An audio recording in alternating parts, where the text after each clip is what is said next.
This video is going to show you how to create individual lessons. Hover over Classrooms and go to your lesson planner. Click on the second icon down, and you're going to select that you're doing a lesson plan. Other than this little icon, there's not much difference between an instructional unit and a lesson plan. I always click lesson plan, it's just my preference. You want to give your lesson a title, then select your subject.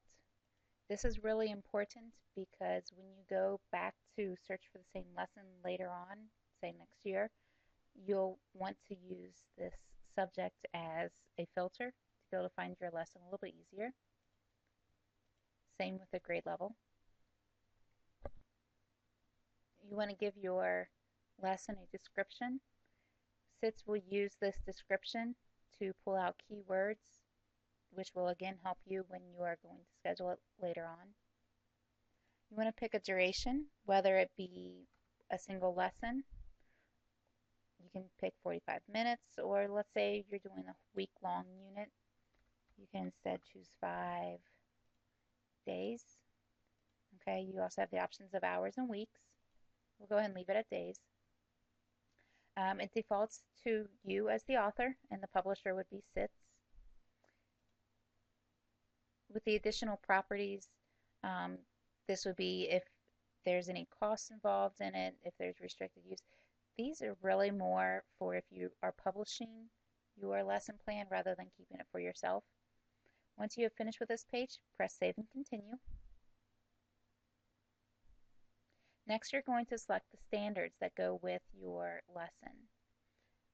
The little plus signs on the side will expand so that I can see different standards underneath each of these categories. So under reading, I went to literature, and I'm going to use this one. Describes characters in the story, their traits, motivations. It goes perfectly with my lesson plan of character traits. If there are any additional standards that match my lesson, I could select those as well. If this is a cross-curricular lesson, I can change the subject. So let's say this also is cross-curricular with social studies. Now it's going to give me all my social studies standards, so I can make the cross-curricular connection. So maybe my lesson on character traits is also going to go with culture. So I can select that as well. And now I can save and continue. And it's going to, on my final lesson, show both set of standards. Many of you are used to clicking the File radio button and uploading, say, a Microsoft Word document, which works perfectly fine. However, I like to create an individual lesson plan for each lesson that I teach. It ends up taking a little bit more time up front, but once you have your lessons built and you have a nice bank of lessons to choose from, it really makes lesson planning very quick and very easy from week to week, year to year. So I like to use what they consider their district template. It's not really our district template. It's just a template that CIITS has come up with. And it has all of these different hyperlinks that are going to take you to another text box just like this. And you simply fill out the text box if it applies to your lesson. And then you would click the Save button. So typically what I will do is I'll fill out the learning targets. I will fill out what assessments, and then the student-centered learning experiences. And this is where I would put maybe day 1 and whatever we're doing on that day, day 2, day 3, and so forth. If I were doing groups, I would put that in this section also. And instead of day 1, day 2, day 3, I might put teacher's table and what we're doing at that station, compass learning, silent reading, those different types of categories, and just give a brief description of what each station is going to be. If you have students with individual needs, say you are differentiating for students who are gifted and talented, or for students who are slower learners, you're able to make notes of what you're going to do. For instance, if you have your students working on an individual worksheet, perhaps for certain students, you might only have them do the odd numbers, or you might have a different worksheet for your gifted and talented students. If you're using any type of technology, this hyperlink is where you can insert a note about what technology you'll use. These two tabs here are really important for when you go back to use it from year to year. That way you remember, oh, I need to check out the iPad cart, or I need to make sure that I have whatever worksheets ready. You can make a reflection on the lesson. So after you've taught it, you might go back and be like, this just didn't work quite as I planned. I want to do this for next year. So when you pull up the lesson again for next year, you're going to be able to see and make those changes.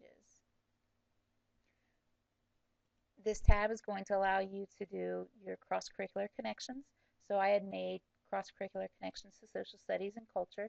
So maybe I was reading a book by Patricia Polacco, The Keeping Quilt.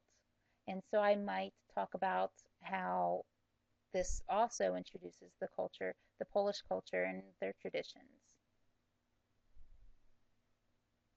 So once I have these filled out, I can simply save. If you want to link other materials such as worksheets or websites that you use for this lesson, you can do that in section 4, and different types of organizers are in section 5. I typically don't even touch sections 4 and 5. It's just not beneficial to me, but you're able to if you need to. So I'll click save, and just kind of does a little flash, and then you need to come down to the bottom and click view material. And now you're going to be able to do some of these options on the right hand side.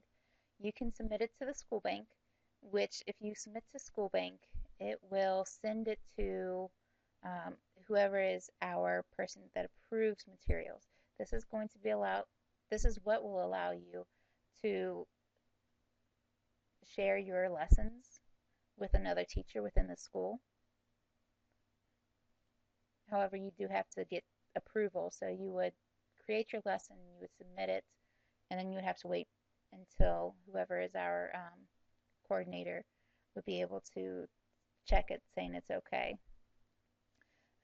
If you're looking at your lesson plan and you're like, oh, I don't like that, so I'm going to change it, you can click the edit and go back. It'll take you back to the previous screen. You can copy the lesson. You can view related materials that CIITS has in their bank. You can build an express test, which is really nice. So my formative assessment was a CIITS assessment. If I click this hyperlink to build the express test, it will take me to the express test builder, and it will already have the standards that I had selected so that I can quickly build an assessment, maybe a 2 or 3 question assessment that the kids could take right away. I could turn this into a PDF, which is very convenient if you have a sub, so you can print out and have a hard copy of your lessons. The thing that you're usually going to do is click the schedule. When you click schedule, it's going to pull up a calendar. You want to tell it what subject area this is going in. Since it's character traits, it's going to my reading section. And you're going to tell when you want to schedule your lesson. So I'm going to start on the 16th. I'm going to say save and go to planner. And now it's going to bring up my planner because it was a 5-day lesson. It stretches all the way across all 5 days.